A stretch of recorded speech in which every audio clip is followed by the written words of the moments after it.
Puji Tuhan, kita berjumpa dalam acara Sate B3. Saat teduh bersama-sama dengan Bapak-Bapak beriman. Hari ini kita akan belajar mengenai cinta Yakub kepada Rahel. Saya percaya Alkitab dan saya cinta Alkitab. Mari kita membuka Alkitab kita di dalam kitab Kejadian pasal 29 ayat 16 sampai dengan 20. Yang demikian bunyinya. Laban mempunyai 2 anak perempuan, yang lebih tua namanya Lea dan yang lebih muda namanya Rahel. Lea tidak berseri matanya, tetapi Rahel itu elok sikapnya dan cantik parasnya. Yakub cinta kepada Rahel, sebab itu ia berkata, "Aku mau bekerja padamu 7 tahun lamanya untuk mendapat Rahel, anakmu yang lebih muda itu." Saud Laban, "Lebih baiklah ia aku berikan kepadamu daripada kepada orang lain. Maka tinggallah padaku."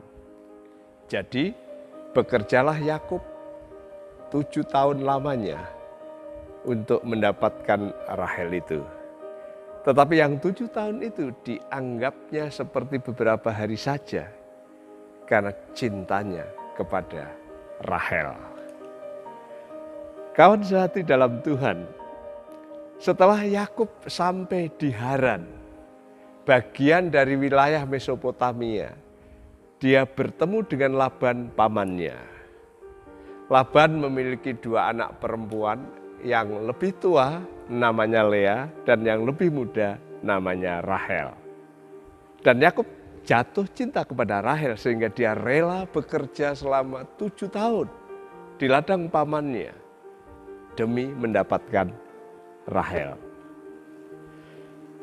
Setelah genap 7 tahun dia bekerja, maka saatnya dia menagih janji untuk mendapatkan Rahel yang elok sikapnya dan cantik parasnya untuk menjadi istri. Saat pesta perkawinan diadakan, pada malam pertama, pengantin yang disodorkan kepada Yakub adalah Lea, kakak Rahel. Dihampirilah Lea oleh Yakub.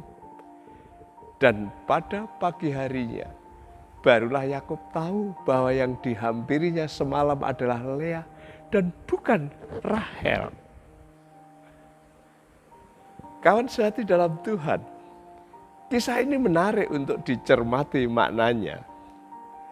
Apakah ini yang dikatakan hukum tabur tuai? Orang Jawa berkata, "Sing sopo nandur bakal ngunduh." Siapa yang menabur dia akan menuai. Siapa menabur keburukan dia akan menuai keburukan. Yakub menipu kakaknya. Kini dia ditipu pamannya. Yakub yang muda merebut hak kesulungan Esau yang tua. Kini cinta Yakub akan Rahel yang muda direbut oleh Lea yang tua. Yakub masih tidak sadar akan keburukan sifatnya yang suka menipu itu. Ini karena kesadarannya tertutup oleh cintanya yang sedemikian besar. Cinta yang begitu kuat kepada Rahel. Bahkan saat diminta untuk bekerja lagi 7 tahun sebagai syarat untuk mendapatkan Rahel, Yakub sanggupi, Yakub tekuni sampai dia mendapatkan Rahel. Kawan sehati dalam Tuhan, teringat saya akan tulisan yang menarik di truk pengangkut pasir yang saya jumpai di jalan menuju Wonosari, Gunung Kidul. Demikian bunyinya, "Aku kerja demi uang, aku pulang demi cinta." Kegigihan, keuletan, dan ketekunan Yakub yang rela bekerja 2 kali 7 tahun untuk Laban demi cintanya kepada Rahel patut diacungi jempol. Dari kisah cinta Yakub terhadap Rahel ini ada dua pelajaran penting yang dapat kita timba dan kita reguk kebenaran itu dalam hidup kita. Pertama, jauhilah perilaku menipu. Bagaimanapun juga menipu, merugikan orang yang tertipu.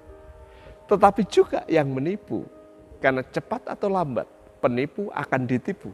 Kecuali spirit tipu-tipu itu dihancurkan dalam nama dan dalam kuasa Tuhan Yesus. Sebagai dorongan, janganlah berhenti. Jika keinginan hatimu yang kamu yakini itu kehendak dan berkat Allah, tekun sekalipun 2 kali 7 tahun. Setia dan usahakan yang terbaik. Maka waktu Tuhan menjenguk, memperbaiki dan memberkati kamu adalah sebuah pengalaman yang sangat indah dan luar biasa. Tuhan suka dengan orang yang kuat cintanya, kuat tekadnya, kuat kerjanya, kuat komitmennya untuk melihat cita-cita dan yang diingininya menjadi nyata. Tuhan memberkati Anda, Tuhan memberkati saya. Kita berdoa. Tuhan, terima kasih atas kebenaran firman-Mu dan biarlah ini mengenyangkan jiwa kami. Ini memberikan perspektif yang indah bagi kehidupan kami. Jauhkan kami dari kebiasaan menipu karena itu merugikan banyak orang. Tapi buatlah kami kerja keras, kerja cerdas, tekun, setia. Sampai apa yang kami cita-citakan, rindukan, dan doakan menjadi nyata. Berkati dalam nama Tuhan Yesus. Amin.